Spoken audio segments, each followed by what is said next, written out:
Kami naikkan syukur padamu. Kami naikkan syukur padamu. Syukurkan kasih-Mu yang mulia. Kami naikkan syukur padamu. Kami naikkan syukur padamu.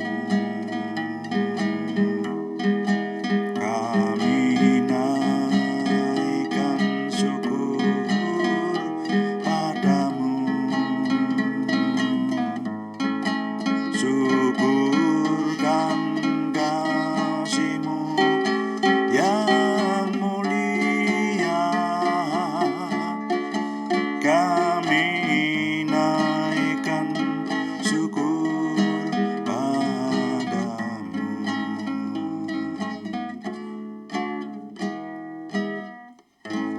Bapa, kami mengucap syukur untuk doa malam hari ini, dan kami menyerahkan renungan firman Tuhan yang akan kami perhatikan. Dan juga ketika kami melayani Tuhan dengan doa, kami mohon Tuhan memimpin kami semua, sehingga semua yang kami kerjakan ini menjadikan nama Tuhan dimuliakan dan kami semua diberkati. Terima kasih Bapa. Dalam nama Tuhan Yesus Kristus kami berdoa. Haleluya. Amin. Selamat malam Bapak Ibu Saudara sekalian yang sudah bersama dengan kami berada di sini untuk menyelesaikan doa malam kita. Nah, Bapak Ibu Saudara sekalian, semua yang mendengar suara saya, dalam doa malam kali ini saya masih ingin melanjutkan menjawab pertanyaan dari Ibu Suhartina di Salatiga yang menanyakan mengenai mimpi.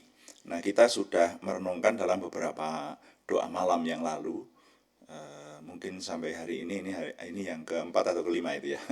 Jadi ini yang terakhir, saudara. Ya, saya ingin menyampaikan yang terakhir. Kemarin kan sudah kita teliti dari kitab suci bahwa yang disebut mimpi itu bisa diartikan sebagai cita-cita atau juga bisa diartikan sebagai bayangan-bayangan pada waktu tidur. Ya, jadi ada dua arti setidaknya. Orang kalau bercita-cita tertentu itu dikatakan bahwa wah, ini punya mimpi untuk menjadi dokter, nah, misalnya seperti itu. Jadi cita-cita. Tapi juga bisa diartikan bayangan-bayangan pada waktu tidur. Nah, kita sudah membahas terutama yang itu bayangan-bayangan pada waktu tidur. Nah, itu bagaimana kita ingat bahwa sesuai dengan firman Tuhan, mimpi yang merupakan bayangan pada waktu tidur itu bisa dialami oleh orang-orang yang beriman kepada Tuhan, ya, jadi bisa disebut umat beriman, tapi juga bisa dialami oleh orang-orang yang tidak percaya kepada Tuhan, saudara. Atau kalau di zaman Alkitab itu disebut orang kafir, seperti itu. Nah, lalu sudah kita teliti bahwa mimpi itu ternyata ada yang sekedar bunga tidur, yang sekedar bayangan-bayangan pada waktu tidur itu saja. Tetapi juga bisa dipakai oleh Tuhan untuk memberitahukan sesuatu kepada manusia. Nah, ini yang sudah kita teliti dari firman Tuhan ya.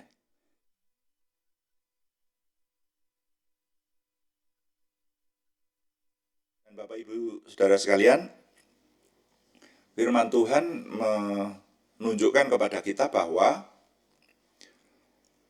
mimpi yang berasal dari Tuhan itu bisa juga lewat orang beriman itu sendiri, tapi bisa juga ada mimpi yang dari Tuhan yang lewat orang bukan beriman.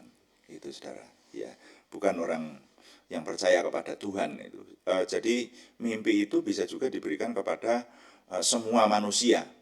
walaupun itu berasal dari Tuhan, seperti itu. Lalu yang kemarin dulu kita sudah meneliti beberapa mimpi yang diberikan kepada tokoh-tokoh tertentu, ya, kepada Firaun, kepada Yusuf, zaman Perjanjian Lama, kemudian kepada Daniel. Nah itu. Nah, lalu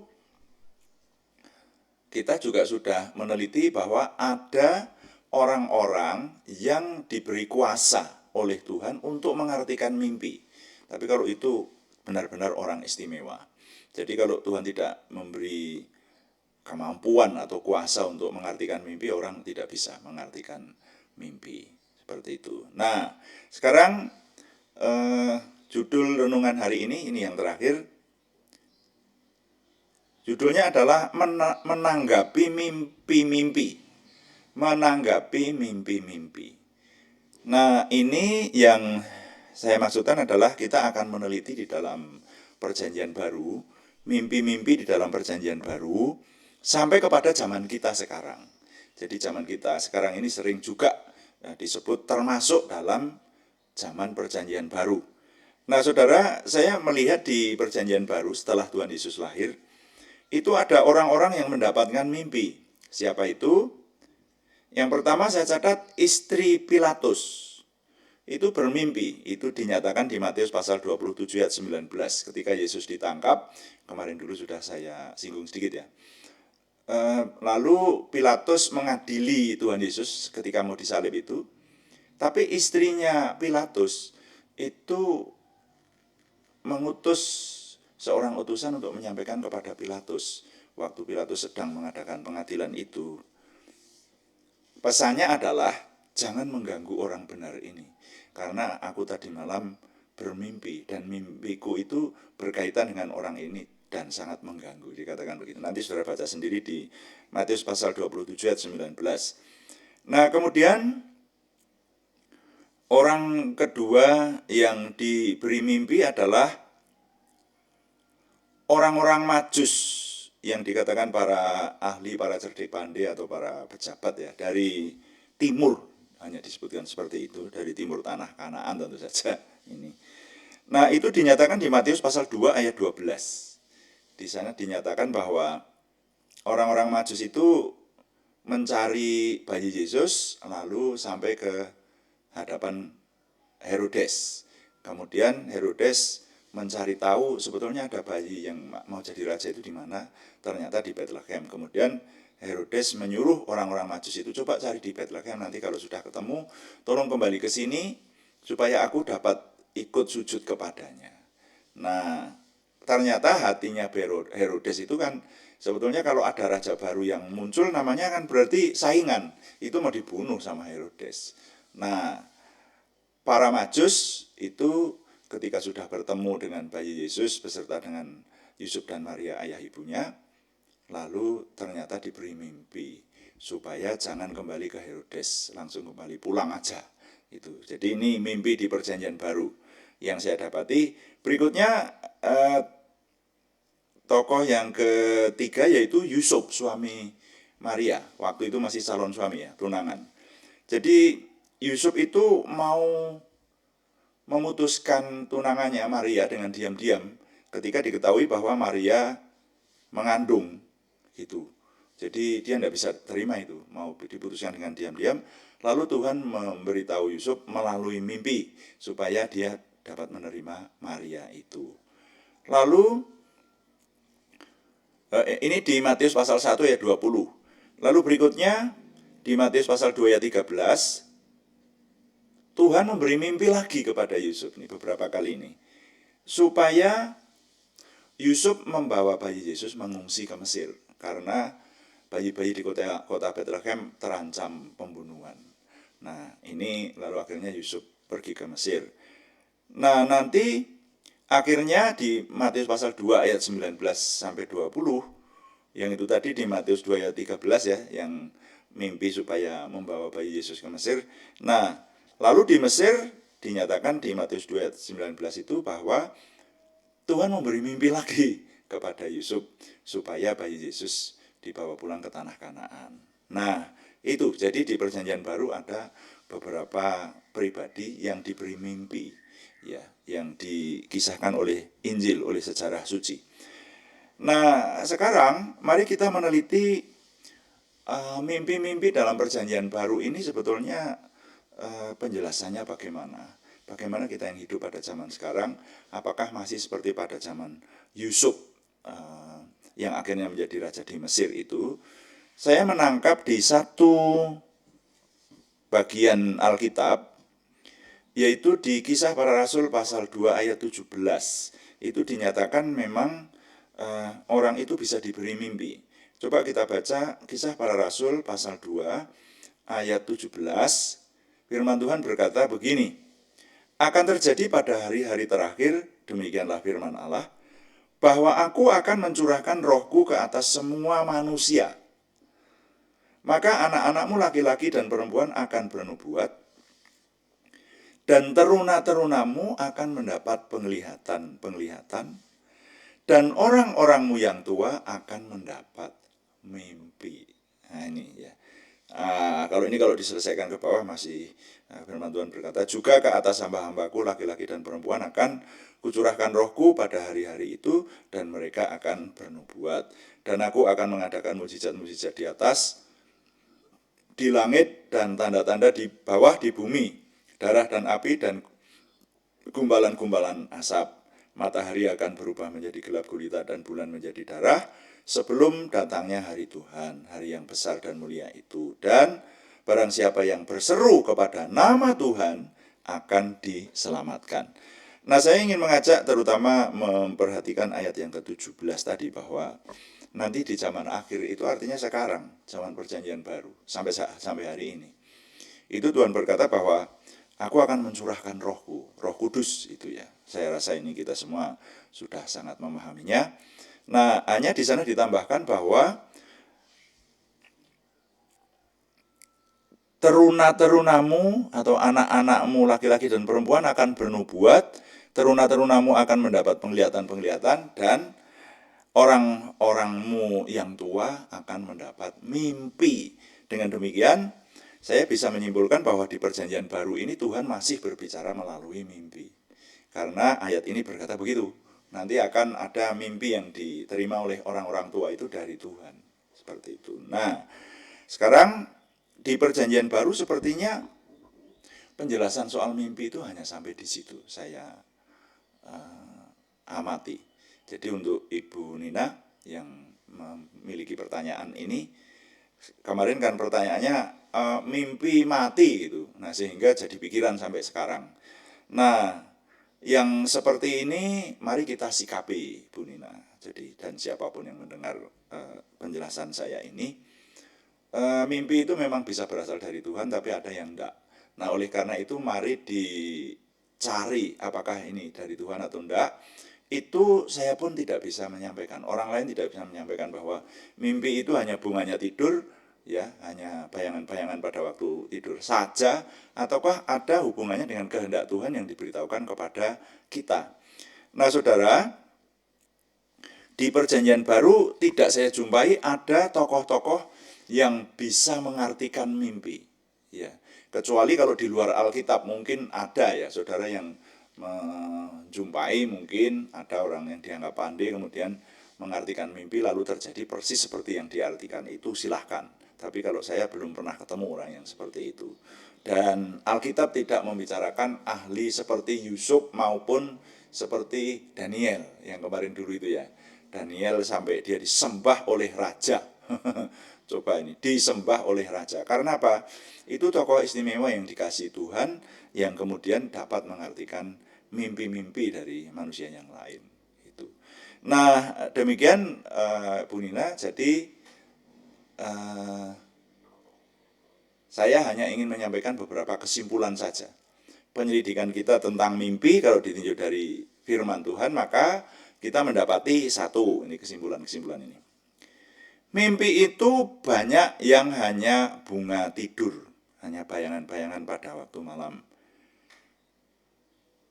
Tapi juga ada yang dari Tuhan.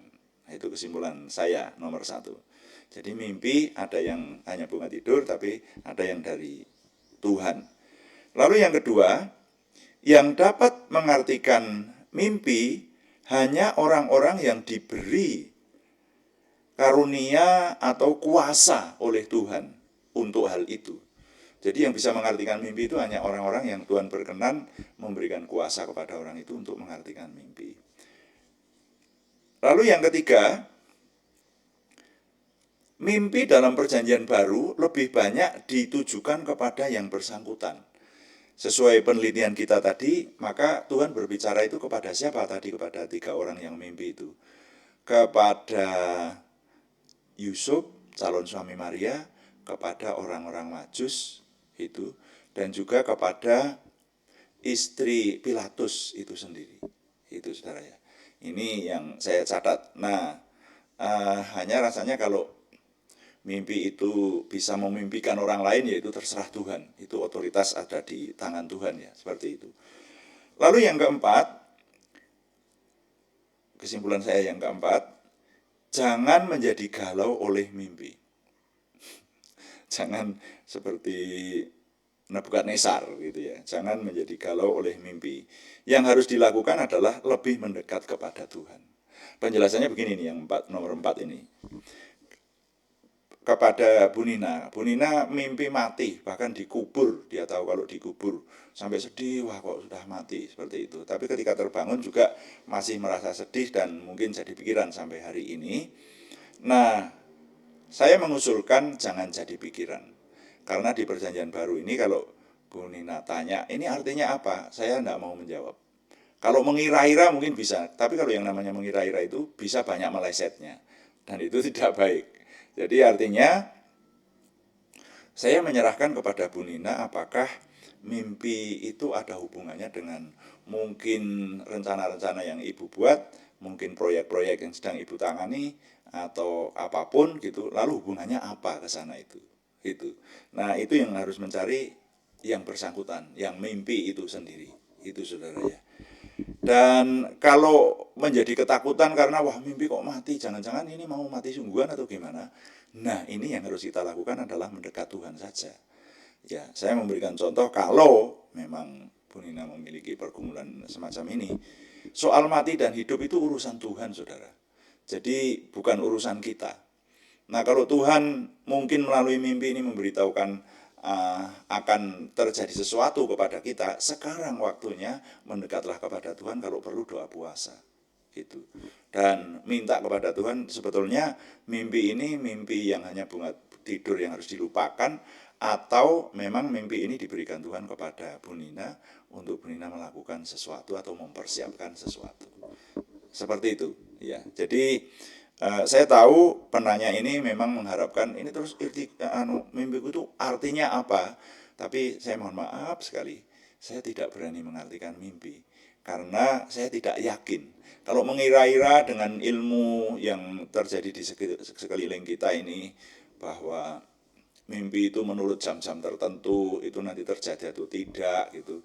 Saya tidak mau ikut teori yang itu, saudara ya. Juga teori yang mengatakan bahwa kalau mimpi mendapatkan sesuatu yang buruk itu nanti justru akan jadi baik. Tapi kalau mimpi mendapatkan sesuatu yang baik, kebalikannya diartikan bahwa akan terjadi sesuatu yang buruk. Itu teori itu saya juga tidak ikut karena tidak alkitabiah, tidak didukung oleh ayat firman Tuhan. Kalau kita sebagai orang beriman, ya sudah kita meneliti yang ada saja. Jadi kesimpulannya adalah kalau menghadapi mimpinya penanya seperti ini, jangan galau, tapi lebih banyak mendekat kepada Tuhan. Nah, adapun soal mati hidup, sehat sakit, seperti malang dan kemujuran, itu Tuhan yang berhak menentukan. Karena itu ya lebih baik kita lebih mendekat kepada Tuhan. Jadi kalau sekarang ini kita banyak bekerja, termasuk Ibu Nina banyak bekerja sampai melupakan Tuhan, nah itu yang tidak boleh ya. Jadi kalau itu nanti yang terjadi, barangkali Tuhan justru mengingatkan ini supaya sekarang ini lebih mengutamakan Tuhan. Kalau kita asik melakukan tugas-tugas kita, pekerjaan kita, sampai melupakan Tuhan, saudara, nanti akan ada akibat-akibat yang diterima. Bahkan sudah kita teliti ya, yang ikut doa pagi itu Orang-orang yang tidak taat kepada Tuhan dan jauh dari Tuhan pada akhirnya menemui kehancuran. Tetapi orang-orang yang dekat Tuhan itu dikasihi, dan bahkan rencana-rencana Tuhan banyak diberitahukan kepada orang-orang yang dekat dengan Tuhan dan mampu mengerti kehendak Tuhan, mampu mendengar suara Tuhan. Seperti itu. Nah, jadi rasanya kalau saya boleh menyampaikan kepada penanya, Ibu Nina, jadi sekarang ini setidaknya mimpi ini bermaksud supaya ibu lebih mendekatkan diri kepada Tuhan, ya, sehingga hatinya tidak sampai gelisah, ya, atau galau seperti itu. Baik, itu saja yang bisa saya sampaikan, rangkaian penjelasan mengenai mimpi. Tuhan dipuji, amin. Mari sekarang kita melayani Tuhan dengan doa. Kita akan berdoa syafaat dan juga masih mendoakan nama-nama yang khususnya harus kita bawa dalam doa, khususnya yang sangat membutuhkan kesembuhan dari Tuhan. Kita akan pujikan, kuduskan tempat ini, dan nanti kita berdoa.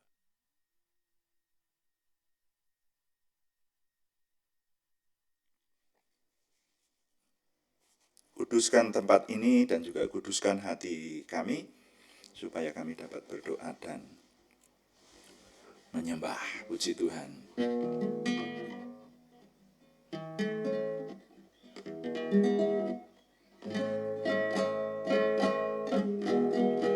Kuduskan tempat ini untuk kami berdoa.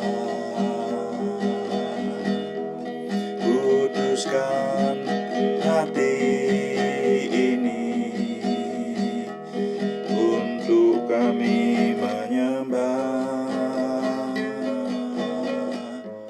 Biar segala perkara ku serahkan padamu, Yesus, dan Roh Kudus bekerja membimbing kami semua.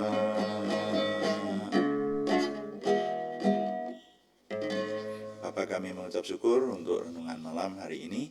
Urapi firman-Mu khususnya untuk Ibu Suhartina di Salatiga yang menanyakan mengenai mimpi.